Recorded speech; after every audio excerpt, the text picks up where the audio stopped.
Welcome to the 13th prerequisite in our course on hashtag how to run for mayor. This is our next to last session, so I hope you all are prepared for the future. And now we cover clarity and the resolve of Strickland. Come along with us. 13th prerequisite. Clarity in the resolve of Strickland. Technically Hackett, but actually Herenton galvanized a culture of educated Memphians who now conscious see it their civic duty, a pleasure, and more so yet an honor to vote. Now with that being established, African Americans weren't the only ethnicity in the city, however only the majority when united. When Strickland first ran for office, Memphis had evolved to a diverse marketplace where one could see a brighter side of the city shadowed by the necessity of manual labor in the city's economy. As suburban schools had a culture that collectively prepared students for college and beyond, inner-city schools more practically divided those more prepared to succeed in post-secondary education from those more vocationally inclined. The proletariat that ushered Herenton in office and elected Wharton may have increased along color lines, but as the intellect of voting citizens progressed, the color barrier was weakened as candidates black and white had the staunchest constituents who crossed the color line. On October 15, 2015, James Steven Strickland Jr. was elected as mayor of Memphis with 42% of the vote over Wharton's 22%. One could say that race played a factor, as many foretold Wharton's differences with his chief of police who ran opposed to him would split the African American vote. One could say that Strickland's juris doctorate from the University of Memphis shifted the vote from support for African American attorneys to the same for attorneys from our homegrown Cecil C.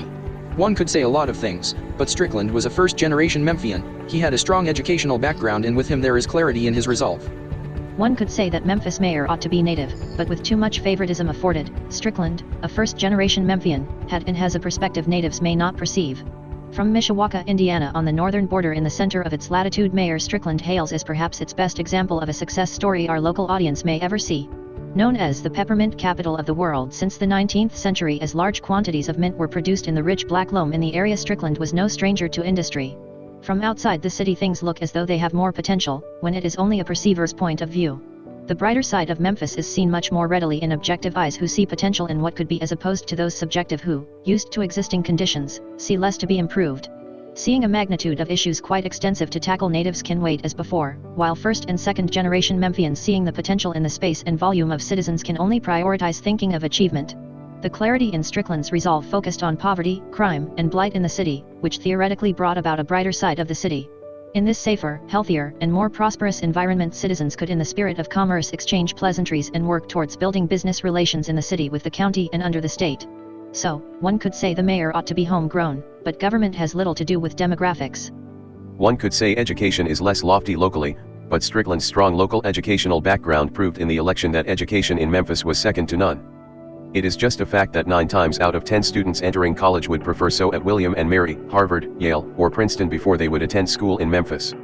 How, however, is it such so as the same college algebra, English literature, and American history is covered in our local colleges and universities? What makes their interpretation of liberty more grounded than those from within the city, which is nothing other than perspective? One thing is for certain, and 2 things are for sure in Strickland, was the eye of the tiger, and his will led him on to subsequent victory.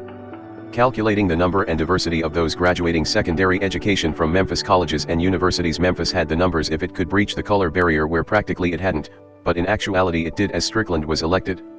I told my young niece to stop forgetting that she was cold. She looked at me with concernment, but when I asked her to recall the game-winning shot she hit as proof that she was then, she remembered, smiled, and remembered she was just as cold then as she was now.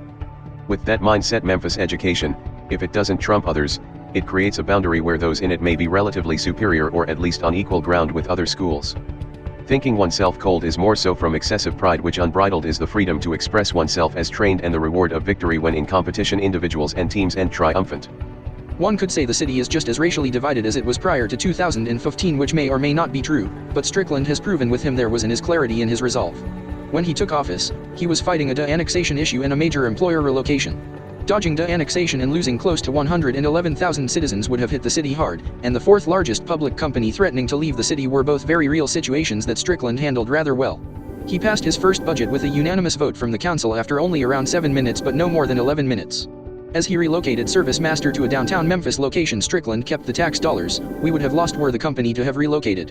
In his second budget, he increased police recruiting with $5.9 million, reopened 10 public libraries throughout the city.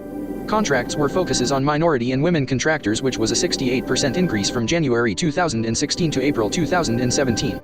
He improved 911 response times from over a minute in 2015 to 14 seconds in 2016, and as of now $7 billion of current and future development are scheduled under Strickland. One could say a lot of things, but Strickland was bred Memphian with a strong educational background, as there is clarity in his resolve.